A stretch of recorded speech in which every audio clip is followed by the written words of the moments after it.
What's up, guys? Welcome to Mid-Level Media, and if there is anything that I love more than watching movies, it is ranking those movies in lists like this and putting it out to the world to be criticized and scrutinized and disagreed with on every level. I just love the conversation. So let's start right here with my top 10 movies of 1985. Stay tuned.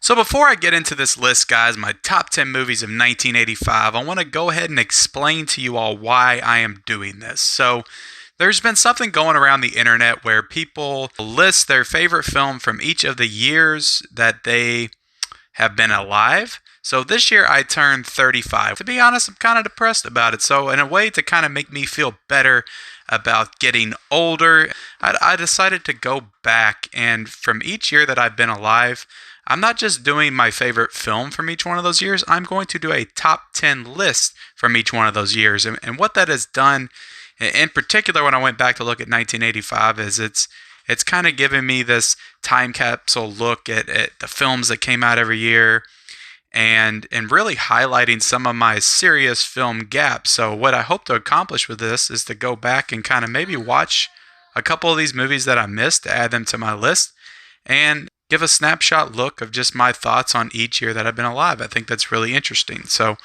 let's go back, and before I start, I want to highlight 5 films from this year that some of you all may be like, what? That's not on your list? How could that not be on your list? So I'm going to go ahead and highlight these 5 films that I have not seen, but I'm going to point out here that are notable films from 1985. So the first one is Mad Max Beyond Thunderdome, which I believe is a third installment of the Mad Max series. I have not seen that.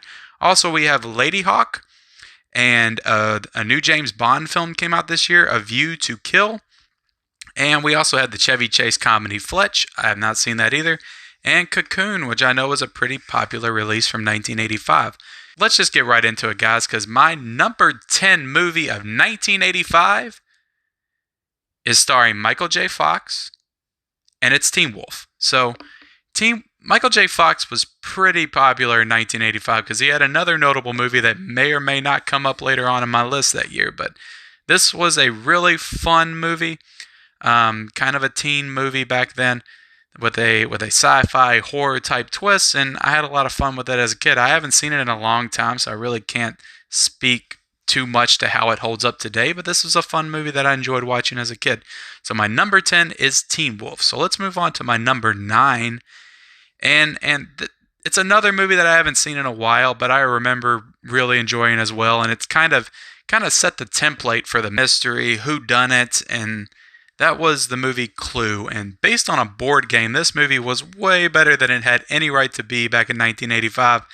And I know a lot of people enjoy this movie. They hold it up as a classic, and a lot of people are trying to chase the tails of this movie. Most notably, the recently released Knives Out was very Clue-like in its approach to how it dealt with the murder mystery and the comedic aspects and just all the great characters. And Clue is something that does definitely stand the test of time, and it's something that's still influencing films to this day. So my number 9 is Clue.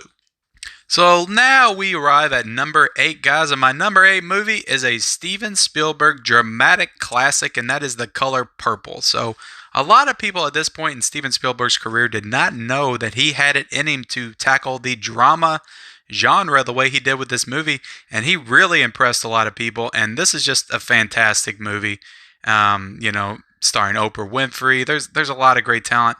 Again, I have not seen this movie in a very long time, but I remember it being a very effective drama, and I think that it needs to be highlighted because of how it painted Spielberg in a very new light after it released, and kind of allowed him to move into the more dramatic genre of like a Schindler's List and an Amistad, and this is kind of where it all started for him right here with The Color Purple. So I do really enjoy that movie.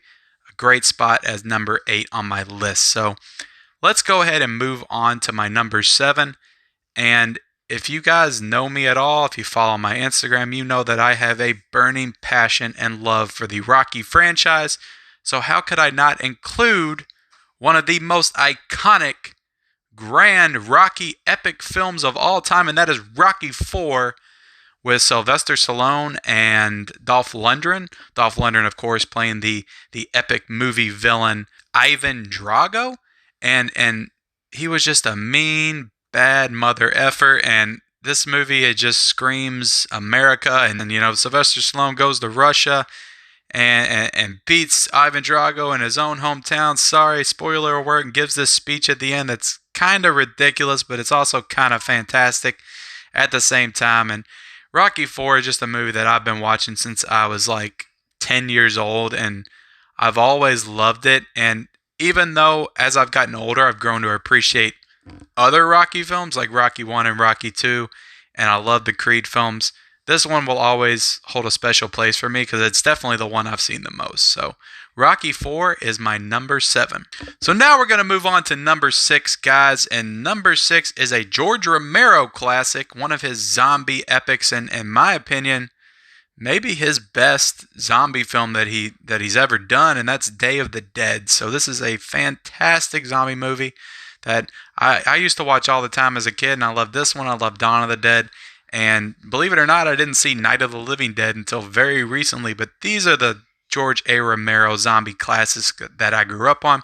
And this was another great example of what he could do in that genre and how he elevated it and pushed it forward as not just schlocky B-movie, horror, monster movie type stuff, but there was actually some really interesting concepts introduced in this film, and I really enjoy this movie. So Day of the Dead is my number 6. So let's move on to the top 5, guys. The cream of the crop in my top 10 of 1985. And number 5 may surprise you, but it is a very culty classic film, and that is Reanimator. So I just watched Reanimator for the first time last year, and I absolutely loved it. It's a great slasher, monster type movie, but it just works so well within the genre. Reanimator is my number 5. So let's move on to number 4. And this one might catch you guys by surprise, but I watched this film a lot when I was younger, and I really enjoyed it. And to be honest, I liked a lot of these kind of teen romance type movies from the 80s, that John Hughes kind of popularized. And I don't know if John Hughes had anything to do with this particular film, but I always really loved it. And they actually remade it with Amanda Bynes, I think, in 2006. It was called She's the Man, but this one is called Just One of the Guys. And I've brought this up to people before, and they're like, oh, like She's the Man. And I'm like, well, She's the Man kind of remade this movie, and they didn't even realize that this was an original movie from the 80s that She's the Man basically remade. So if you haven't checked out Just One of the Guys, I really like this movie. I think it's a very strong kind of 80s rom-com teen movie, and I do really enjoy it, and you guys should definitely check it out. So it's number 4 on my list. No slouch for sure. So let's go ahead and move on to the top 3 and my third favorite movie of 1985. It's a movie I reviewed last year on my page, and I have it back here in my collection. Let me turn around for a second. Here it is, guys. Weird Science, and I have always loved this movie. It's just such a great, just as a young teenage boy myself during that time, it's just such a great coming of age story. And when you're a teenage boy, this is exactly the kind of stuff you would do if you had these kind of capabilities. Yeah, it gets a little ridiculous, and Bill Paxton is so phenomenal in this movie, but his character is super over the top ridiculous as the Czech character. But I love everything about this movie, and I watched it last year, like I said, and it still holds up for me. So Weird Science is my number 3. So let's go ahead and move into the top 2, guys. And these are some legitimately great movies, and I bet if a lot of you did a top 10 of your own, it would be very likely that these two would pop in your top 2 as well. So number 2 is The Breakfast Club. So this is just an iconic movie from this era. It is the movie that kind of defined the teen drama, comedy, coming of age story from this 80s era of John Hughes. This was the top. This was the cream of the crop. It does not get any higher than The Breakfast Club. That defined generations of filmmakers, and it's just one of those movies that it just works so incredibly well, and the characters are so rich. And yeah, they're kind of tropes of what people thought of as teenagers in that era. And people still make movies defining these types of tropes today, but they did it so well. And they did such a great job of not just defining of who you thought they were and should be, but also peeling back those layers and showing you a little bit of who they were underneath, and that they were way more than what and how they portrayed themselves in school. So I think this movie has a lot of very rich character work, themes, and it's just a great movie. And it's funny, it's lighthearted in parts, but it's also deeply emotional, especially when you get to the end of it. And that song, Don't You Forget About Me, is just one of the most iconic movie songs to be connected with a movie. And they even played it at the Oscars this year, right before Eminem came out and did his thing. Such a great song, such a great movie, and that's my number 2 movie of 1985. So let's get into it, guys. What is my number 1 movie of 1985? Gee, I wonder what it could be. I'm sure it's probably on some of your lists as well, but, let's just get into it, guys.